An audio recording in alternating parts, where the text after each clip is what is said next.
સુરતમાં અડાજણમાં બિલ્ડરના ઘરમાં 48 લાખ રોકડની ચોરી. પોલીસે ગણતરીના કલાકોમાં ચોરીના 48 લાખ સાથે આરોપીને ઝડપી પાડ્યો. કુખ્યાત દેવરાજ પાટીલે કરી હતી ચોરી. ચોરીના રૂપિયા રાંદેરના એક મકાનમાં છુપાઈ રાખ્યા હતા. સુરતના અડાજણમાં બિલ્ડરના ઘરમાં 48 લાખ રૂપિયાની ચોરી અને પોલીસે ગણતરીના કલાકોમાં ચોરીના 48 લાખ સાથે આરોપીઓને ઝડપી પાડ્યા. કુખ્યાત દેવરાજ પાટીલે કરી હતી ચોરી અને ચોરીના રૂપિયા રાંદેર એક મકાનમાં છુપાઈ રાખ્યા હતા. પોલીસે 100 જેટલા સીસીટીવી ચકાસી આરોપી સુધી પહોંચી ચોરીના 48 લાખ ઉપરાંત અન્ય સોનાના દાગીના પણ મળી આવ્યા. અડાજણ પોલીસે વધુ તપાસ હાથ ધરી છે.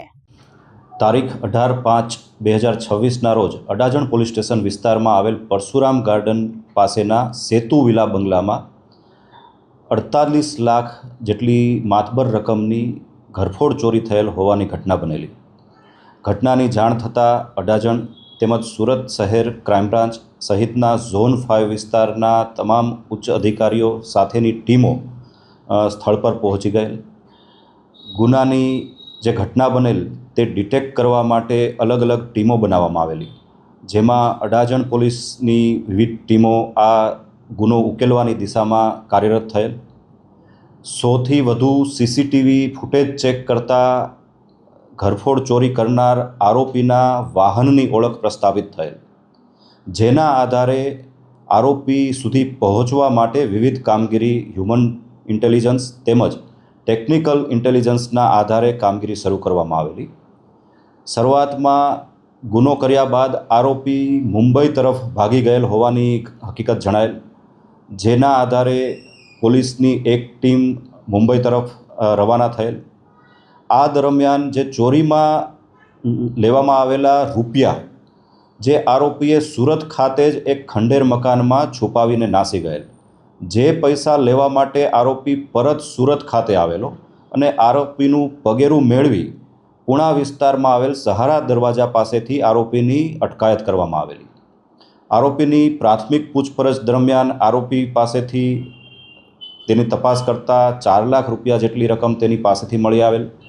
આ ઉપરાંત યુક્તિ પ્રયુક્તિથી તેની પૂછપરછ કરતાં રાંદેર વિસ્તારમાં આવેલ એક ખંડેર મકાનમાં આરોપીએ ચોરીની રકમ છુપાવેલી હોવાની હકીકત જણાયેલ, જેથી ત્યાં તપાસ કરતાં ચોરીની બેગ ઉપરાંત અન્ય કેટલાક સોના ચાંદીના દાગીના સહિતનો મુદ્દા માલ પણ મળી આવેલ છે.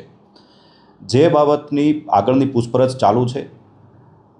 તારીખ 18ની રાતની જે ચોરીની ઘટના છે તેની તમામ રકમ 48 લાખ રૂપિયા રિકવર કરવામાં આવેલ છે. આ આરોપી દેવરાજ પાટીલ અગાઉ પણ 7 જેટલા ગુનાઓમાં વિવિધ પોલીસ સ્ટેશનોમાં ઘરફોડ ચોરી સહિતના ગુનાઓમાં સંડોવાયેલ હોવાનું જાણવા મળેલ છે. એ ઉપરાંત તાજેતરમાં પણ એ ક્યાં ગુનામાં સંડોવાયેલ છે તેની પૂછપરછ હાલમાં ચાલુ છે. સુરત શહેર પોલીસ પોતાના નાગરિકો તથા તેની માલ મિલકતની સુરક્ષા માટે કટિબદ્ધ છે. ભવિષ્યમાં પણ કોઈ પણ પ્રકારની ઘટના બને તો તેને રોકવા માટે અને તેને આરોપીઓને પકડવા માટે સુરત શહેર પોલીસ કટિબદ્ધ છે અને કોઈપણ સંજોગોમાં સુરત શહેરના નાગરિકોની સલામતી માટે માનનીય પોલીસ કમિશનર શ્રી અનુપમસિંહ ગેહલોત સરના માર્ગદર્શન હેઠળ સુરત શહેર પોલીસ કાર્યરત રહેશે.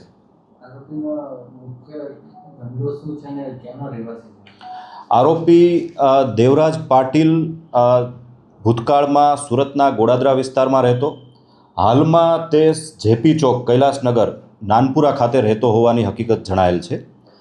ભૂતકાળમાં આરોપી ઘરફોડ ચોરીના વ્યવસાય સાથે જ સંકળાયેલો હતો તેવું કહી શકાય, પરંતુ છેલ્લા કેટલાક સમયથી આરોપી સ્ટોક માર્કેટમાં ઇન્વેસ્ટમેન્ટ કરતો અને તાજેતરમાં આરોપી વિદેશમાં જઈ કોઈ પણ પ્રકારનો ધંધો અથવા વ્યવસાય કરવાની એક તૈયારીના ભાગરૂપે તેને કામચલાઉ 1.5 થી 2 લાખ રૂપિયાની જરૂરિયાત હતી.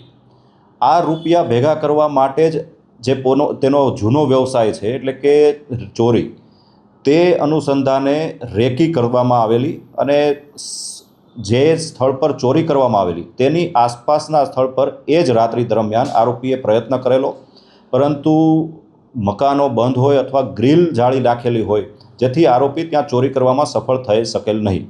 પરંતુ આ ઘટનામાં જે સ્થળ પર ચોરી થયેલ છે ત્યાં ગ્રીલ જાળી ન હોવાથી આરોપીને સગવડતા મળેલ અને ત્યાંથી ચોરીની ઘટનાને અંજામ આપેલો. Bureau report Janadesh news.